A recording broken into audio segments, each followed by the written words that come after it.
보통 제가 가장 강추드리는 운동은 보조기는 무조건 안 좋다라는 인식을 가지고 계신 분이 있어요. 하지만 이 영양제를 복용하는 거에 대한 제 개인적인 견해는 영양제를 하나를 권유해 달라고 하는 분들한테는 안녕하세요, 닥터 인사이드입니다. 진료실에서 아무래도 가장 많이 보는 부위 중에 하나가 무릎인데요. 무릎에 대해서 진료실에서 가장 자주 물어보시는 질문들 위주로 3가지를 요약해 봤습니다. 네, 여러분도 정말 많은 도움이 되실 거예요. 무릎 아플 때 가장 많이 물어보시는 게 운동이거든요. 그래서 이 운동을 해도 되느냐, 어떤 운동을 해야 되느냐 물어보시는데, 그 기저에는 기존에 내가 하고 있던 운동을 계속 하고 싶다라는 뉘앙스가 깔려있는 경우가 많아요. 답정 넣어. 일반적으로 급성 통증일 때는요, 한 2, 3일 정도는 무릎을 과하게 굽히거나 아니면 체중을 실는 동작들을 가급적이면 자제하고 무릎 보조기를 차면서 조금 안정을 취하라고 말씀을 드리고, 그 후에 통증이 좀 가라앉으면 이제 서서히 원래 하던 운동들을 조금씩 늘려나가라고 말씀을 드립니다. 그리고 만성 통증, 그러니까 예전부터 뭔가 지그시 지속되는 통증이신 분들은 운동을 평생 안 할 수는 없으니까 평소보다 조금 더 심해지지 않는 범위 내에서 운동을 하라고 말씀을 드립니다. 보통 제가 가장 강추드리는 운동은 실내 자전거하고 걷기입니다. 이 2개가 무릎 관절의 부하도 최대한 덜 되면서 뭔가 근력 운동도 되는 되게 좋은 운동이거든요. 수영은 어때요? 수영도 괜찮아요. 근데 수영은 사실 자주 방문하기가 힘들잖아요. 그래서 이게 꾸준히 하는 게 중요하기 때문에 보통 실내 자전거 그리고 걷기 운동을 추천을 합니다. 그런데 어떤 운동이든 제일 중요한 게 통증이 없는 범위 내에서 하는 거예요. 저 같은 경우에는 진료실에서 무릎이 뻐근해질 정도까지는 해도 된다라고 말씀을 드립니다. 그런데 특히 젊은 분들은 패기 넘치게 일단 급성 통증이 있으면 한 2, 3일간은 쉬어요. 쉰 다음에 다시 원래대로 똑같은 페이스로 운동을 시작을 하시거든요.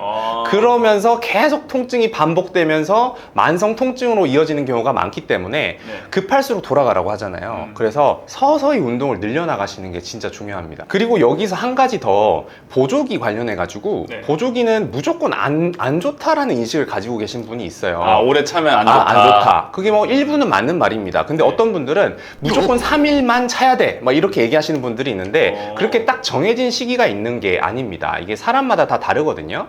그래서 제가 보통 진료실에서 말씀드리는 거는, 일단 통증이 있을 때는 무릎 보조기를 차는 게 맞다라고 말씀드리고, 통증이 없어도 예를 들어 내가 오늘 무릎을 과하게 쓸 것 같을 때, 예를 들어 뭔가 등산을 한다거나 아니 평소보다 뭐 오래 걸을 것 같을 때는 무릎 보조기의 도움을 꼭 받으라고 말씀을 드립니다. 온찜질, 냉찜질. 제가 이거는 이전 컨텐츠에서도 다룬 적이 있습니다. 네. 사실은 무릎 통증일 때는 둘 다 괜찮습니다. 근데 제가 무릎이 아플 때는 더 강추를 드리는 게 냉찜질입니다.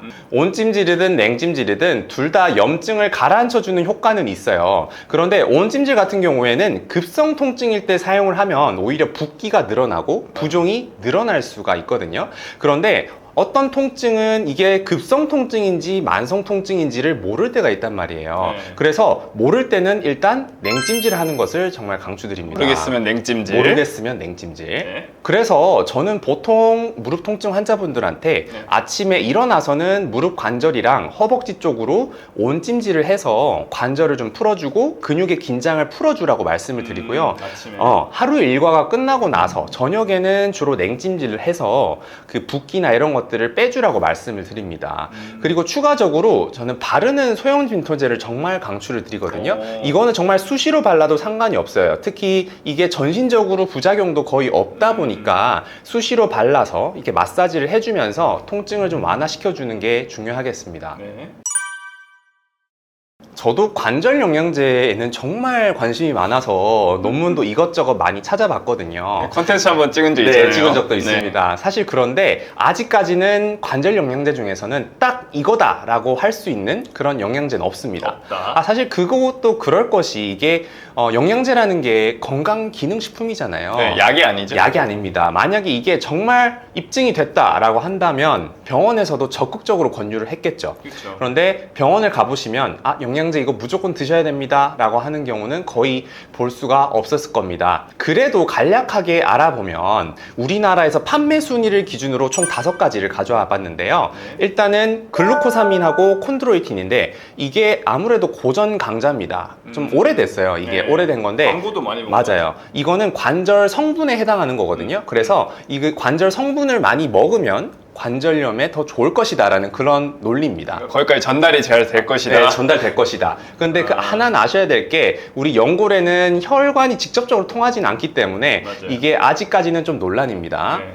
또 하나는 이제 MSM, 뭐 초록잎 홍합, 그리고 보스웰리아 이렇게 있는데 이거는 항산화, 항염증 효과가 있습니다. 네. 왜냐면 이 관절염이 생기면 이 연골이 딸리는 것뿐만 아니라 그 주변 조직으로 뭔가 염증이나 붓기가 생기거든요. 혈망염. 이제 그거를 이 먹는 영양제를 통해서 항산화 효과를 통해서 뭔가 염증을 줄여준다는 그런 논리인 거죠. 하지만 이 영양제를 복용하는 거에 대한 제 개인적인 견해는 그래도 나쁘지만은 않다. 그래요? 네, 나쁘지만 않다. 왜냐면 하나는 이 영양제를 복용하는 것 자체가 건강한 생활 습관을 형성하는 데 도움을 주는 것 같아요. 아, 습관. 그러니까 예를 들어 내가 이걸 먹으면서 오늘은 관절을 조금 더 신경을 써야 돼 이런 생각을 하게 되거든요.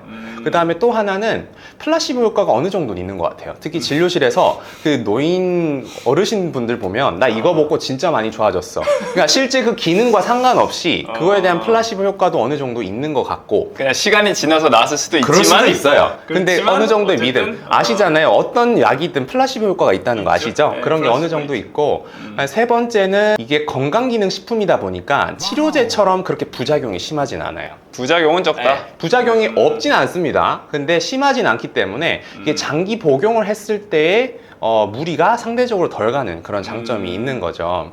그래서 제가 보통 진료실에서 기어이 영양제를 하나를 권유해 달라고 하는 분들한테는 이 관절 성분에 해당하는 영양제는 이런 게 있고 그다음에 항산화 효과가 있는 거는 이런 영양제가 있습니다. 굳이 드신다면 뭐 여기에 하나 이렇게 해서 조합해서 드셔도 되고 아니면 그 중에서 하나를 생각을 해서 드셔보세요 이렇게 말씀을 드리는데요. 이런 분들이 있어요. 나는 운동도 싫고 체중 빼는 것도 싫고 뭔가 뭐 연골 주사 이런 것도 싫고 난 그냥 영양제만 추천해달라 이러면 저는 추천하지 않아요. 왜냐면 사실 관절염의 가장 입증된 치료가 운동, 체중 감량, 뭐 주사, 그다음에 진통소염제 이런 것들이잖아요. 그쵸. 그런 걸 하지 않고 단순히 영양제만 먹는다는 거는 저는 강력하게 반대를 합니다. 영양제 원툴은 안 된다. 안 된다. 네. 이상으로 무릎 통증과 관련해서 진료실에서 가장 자주 물어보시는 질문 탑3에 대해서 알아봤습니다. 또 댓글 달아주시면 저희가 기회 되면 또 콘텐츠로 만들어 보겠습니다. 안녕.